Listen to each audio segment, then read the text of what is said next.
Setelah menjalani masa tahanan selama 20 hari di rutan Kota Serang, kemarin tepat pada 14 November 2022, Nikita Mirzani menjalani sidang perdananya terkait kasus dugaan pencemaran nama baik terhadap Dito Mahendra di Pengadilan Negeri Kota Serang. Mengenakan kemeja putih serta rompi tahanan kejaksaan, wanita yang karib disapa Niki itu tampak tersenyum lebar kepada para awak media saat turun dari mobil tahanan. Yang menjadi sorotan adalah penampilan Niki masih tetap modis dengan headband branded bercorak macan di kepalanya. Niki seperti telah siap menghadapi sidang perdananya yang beragendakan pembacaan dakwaan oleh pihak jaksa penuntut umum.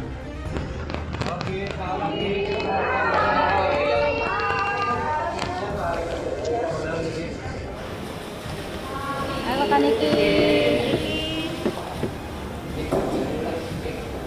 Baik, sebelum kita lanjutkan persidangan, terlebih dulu kepada rekan-rekan media, kalau ingin mengambil gambar atau melakukan perhitungan, Yang senyum ya?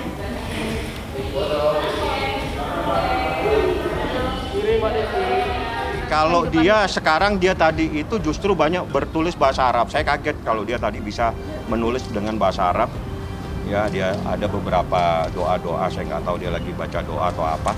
Yang jelas Niki dalam keadaan sehat dan Anda lihat sendiri, dia dalam keadaan sehat walafiat dengan santainya dia, bahkan dia bilang saya tidak tahu ini masalah apa. Artinya Niki siap lahir batin dan ini adalah bagian dari perjuangan dia. Sayangnya, dalam sidang tersebut, Niki mengklaim jika dirinya tak paham dengan dakwaan yang dibacakan pihak JPU kepadanya.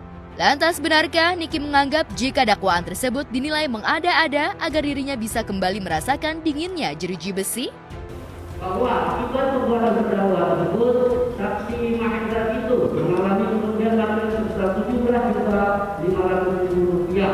Perbuatan terdakwa sebagaimana diatur dan dijadikan dalam pasal 36 junto pasal 27 ayat 3 junto pasal 51 ayat 2 Undang-Undang Republik Indonesia nomor 19 tahun 2016 tentang perubahan atas Undang-Undang nomor 11 tahun 2008 tentang informasi dan transaksi elektronik. ngerti ya, maaf ya. Baik, terhadap surat dakwaan yang telah dibacakan oleh penuntut umum, ya, terdakwa apakah akan mengajukan keberatan atau eksepsi? Iya. Silakan konsultasi terlebih dulu dengan penasihat hukum.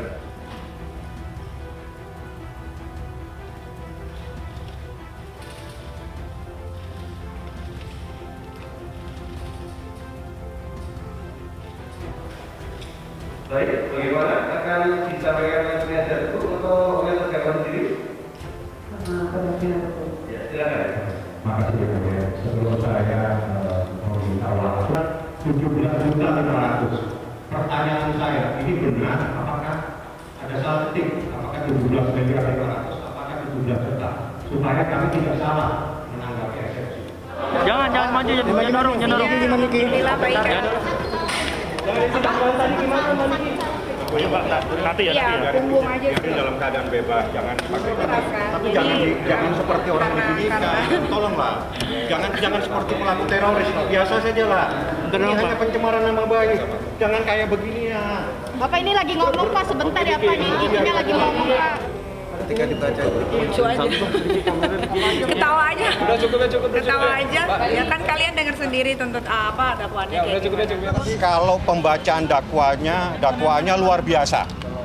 Sehingga saya pun tadi itu sempat bertanya kembali apakah tidak salah ketik tentang adanya kerugian 17.500.000 sehingga membuat kehebohan di dalam kasus ini yang menyebabkan Nikita Mirzani harus berurusan secara hukum.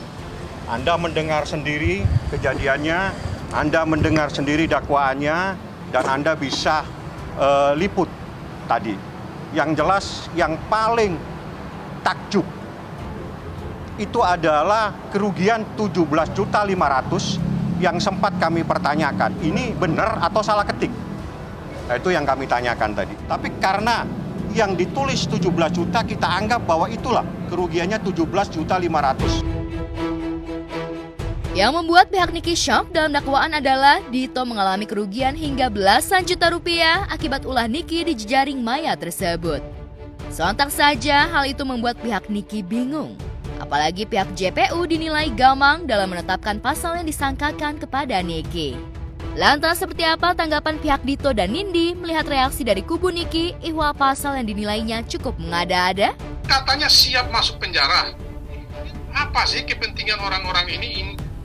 Anda di penjara dalam perkara yang lain, pencemaran nama baik.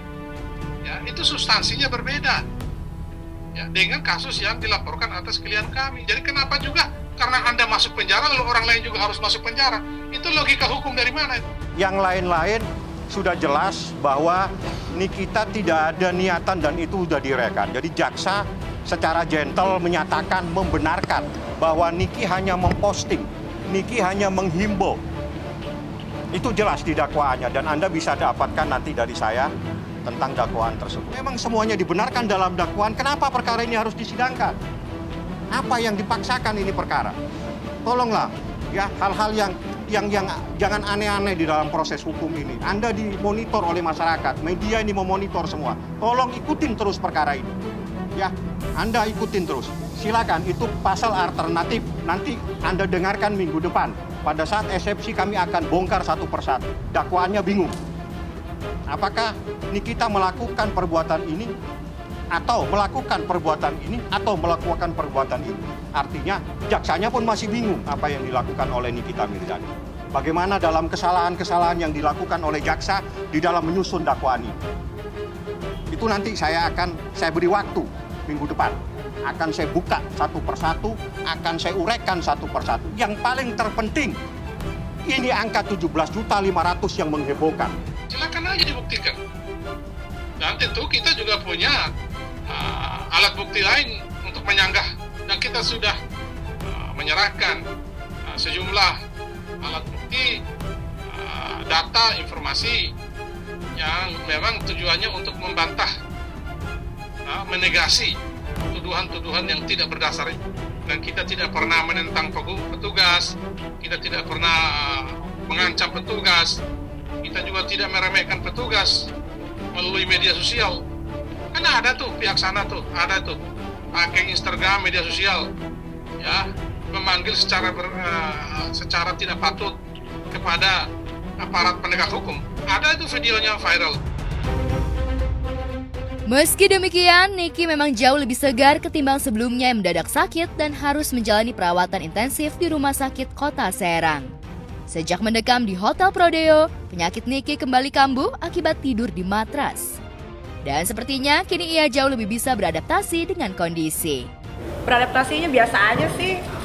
Sama teman-teman di dalam kamar juga baik-baik semua, terus karutannya baik, KPR-nya baik, penjaganya semua baik, jadi nggak ada yang nggak harus beradaptasi ya, biasa aja kayak kehidupan sehari-hari. Karena tidurnya kan pakai matras gitu dan tipis, tapi kan memang harus menyesuaikan sama tahanan yang lain. Jadi karena mungkin terlalu lama, jadi karena Niki kan juga punya skolosis kan, tulang yang agak bengkok itu, jadi emang agak nyeri.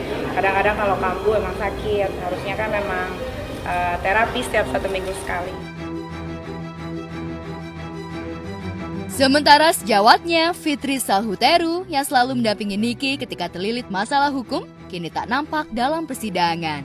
Jika dilihat dari laman foto berbagi miliknya, Fitri sepertinya tengah berada di Mekah, tengah menjalani ibadah umroh. Meski jarak memisahkan, namun doa selalu diberikan Fitri untuk Niki. Kalau Mbak Fitri lagi umroh dan hari ini umroh terakhir dia, mungkin besok dia balik ke Indonesia. Insya Allah sidang yang akan datang Kak Fitri akan ikut. Lantas benarkah karena sakit yang dialami serta soal anak, Niki melalui kuasa hukumnya mengajukan permohonan pengalihan jenis penahanan kepada Ketua Majelis Hakim Pengadilan Negeri Kota Serang. Diketahui penahanan Niki diperpanjang berdasarkan keputusan PN Serang selama 30 hari sejak 7 November lalu. Permohonan pengalihan jenis penahanan pada tanggal 8 kami sudah serahkan ke Bawaslu. Ini saya susukan kembali tanggal 14. Baik, ya. Terkait dengan permohonan pengalihan penahanan, ya.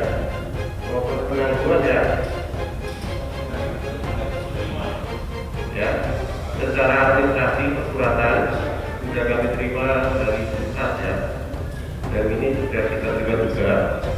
Ini akan kami musyawarahkan lebih dulu. Penangguhan itu haknya hakim, sudah saya serahkan ke majelis hakim, saya lampirkan beberapa surat. Insya Allah doain saja, karena itu haknya hakim, tidak ada yang bisa mengintervensi.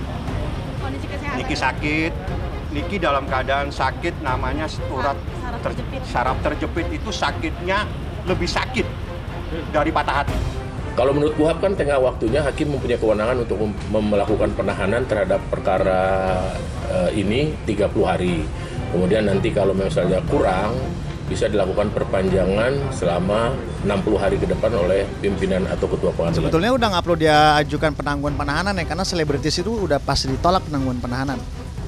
Udah pasti ditolak, karena kalau misalnya dikabulkan, takutnya memberikan contoh ke masyarakat bahwa orang yang udah berbuat salah itu masih bisa dikasih pengampunan dengan cara penahanannya itu ditangguhkan. Jarang sih ada artis yang mendapatkan penangguhan penahanan sih dari dulu yang aku perhatiin.